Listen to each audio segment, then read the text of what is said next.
Welcome to being. Why are we here? What does the B mean? I'm not quite sure. It could be Bill, it could be being, it could be a lot of things.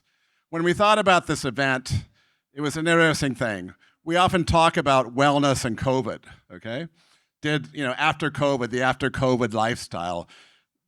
The reality of COVID and wellness is it only accelerated what was going to happen anyway. Go back to Fitbit, go back to the trends as well. Those went long before COVID came along. COVID certainly put things ahead and people were evaluating their lifestyle. But what's interesting is this, where we stand today with wellness was always going to happen. It's been going that direction for a long time. And what we're interested about is I'm a tourism guy. We talk about hotels, we talk about tourism and say, why is it important? I think what we see in Thailand is Thailand has a long history of wellness. If you go back to the 1980s or 1990s, hotel spas were virtually invented in this country, where you see these kind of high-end things, aside from going to other places in Europe like Germany and places. But Asian hospitality was defined by the spa. All of a sudden, things moved along, and Thailand's continued to innovate. In terms of medical wellness, you look at Bumrungrad prior to that, people coming across the globe to have their medical checkups in Thailand. Technology.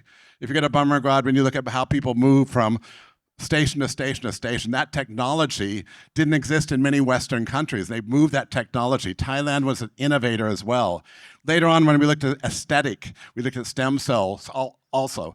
That came along from Thailand as well. It was a leading edge of wellness. And today we're saying longevity, because the new wellness is about living longer, but living longer is embracing many different things. But what we also understand is hotels are backwards. If you go to a hotel, maybe you have a spa, you've got somebody sitting there waiting. Are they going to come? Are they not going to come to the spa? It's a passive experience, right? If a fitness center, there's not, again, it's perhaps you have a gym, you can go there. Maybe there's going to be a personal trainer, but it's out of touch. Tourism and hotels are out of touch with what happens in real life. And when we look at the wellness industry today, it's the entrepreneurs. It's an industry which is boiling over with great ideas and small ideas. It's because the customer has changed. Okay? When we go from spa where it was a reward to go to spa. You're rich or maybe you had a great vacation. I want to be pampered at the spa. But today, wellness is about embracing it. It's a necessity. You take your health as a necessity as well. And that's a whole new paradigm because there's a lot of spending power to the economic model as well. I think that certainly is. When we look at Thailand and the wellness economy, again, these presentations we sent, so don't bother taking pictures of them, but it's a big, big economy. When we go back, the interesting thing is from 22 to 23, 2022 to 2023, we saw a huge jump in wellness tourism. Wellness tourism doubled in Thailand. It's a big economic indicator. And what we're seeing is more and more people, when they're taking a holiday or they're taking a vacation, is they want to have a wellness component to their holidays. Tourism, and this is everything else. We talk a lot in Thailand about quality. Now, when we look at quality with a wellness tourist, somebody, if they're coming on a group tour, perhaps from a short haul destination, they're staying in many hotels, they may be staying 2 nights, 3 nights. A wellness customer is staying a week. A wellness customer is staying 2 weeks. They're spending money in the hotel. They're spending breakfast, lunch, and dinner. If you have a normal hotel guest, they've got the internet. They figured out you don't need a concierge anymore. You've got a smartphone. You know what's out there. You're going outside for dinner. You're not going to have lunch there. You're going to have other experiences outside. So that's changing as well. So for Thailand's tourism component, quality and its wellness industry are vitally important to the growth of this. And when we're sitting in Phuket, Phuket has a lot of advantages, again, when we're looking about how these segments work. But it's interesting in terms of what we're looking at about the top segments. We see tourism growing. We certainly see nutrition growing. In terms of products, sports shoes actually are another major spend. So these trends continue throughout the country. And when we look at Thailand's perspective is we go backwards, we understand what wellness brands were born here. The Banyan Tree. The Banyan Tree was born in the 1990s and became a spa-led hotel group. The Aman, the first Aman in the world was in Phuket. And it was an experience which had that laid-back wellness type approach as well.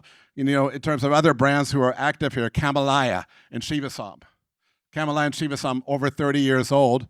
The only thing when we sit here today, we say, so what have we done lately? What is the new wellness experience?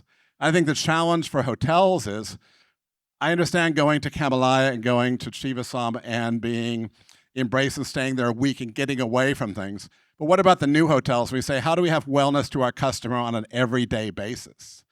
That's the intriguing thing when we look at the entrepreneurs is 'cause what's the opportunity? Hotels don't understand how to provide those experiences, to provide that programming and the wide range of services.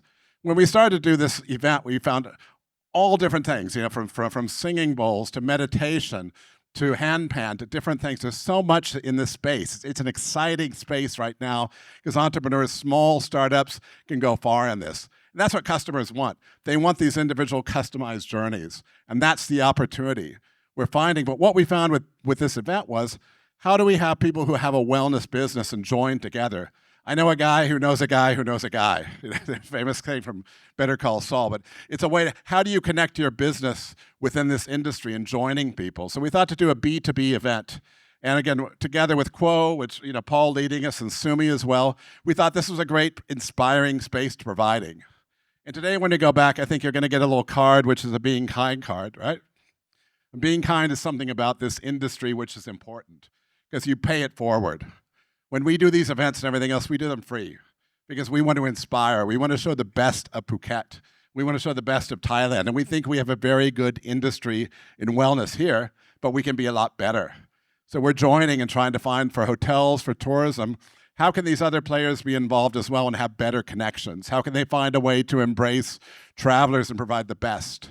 But when I think about Thailand's journey, if I go back 30 years, Thailand has always been a good, innovative place. It's a great place for, why would you choose Phuket for wellness? Because Phuket has access. It has a gentle atmosphere. It has that vibe as well. It's a little about the outdoors.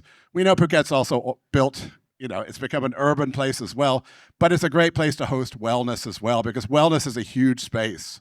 From medical wellness, certainly in terms of all the other regimes and ideas we're seeing here. So what we're trying to do with this event is saying, if you have an idea in wellness, you have a business in wellness, connect to somebody else. You can join together and find out how to be participating in this wellness economy. Thank you very much.